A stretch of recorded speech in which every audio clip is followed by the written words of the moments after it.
Mixing method number 3 in low-carb baking. Alright? So this one is called your egg whip method. Okay? To produce volume and to produce a lighter and fluffier low-carb baked output, okay? Ito naman yung ginagamit nating procedure, the egg whip method. And there are two kinds. First, the whole eggs, no?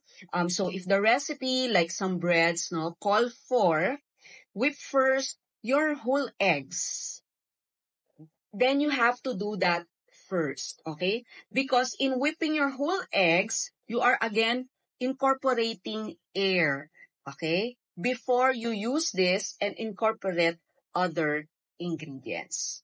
Now, for a lighter baked output naman, second naman type is whipping your egg whites. Okay, so normally kilala natin siya as merang type. So whipping your egg whites first, okay? And then, pag nag-foam na siya, that's the only time you add the sugar substitute or other ingredients the recipe call for, just like our flourless protein bread, okay? Mixing the egg whites, okay?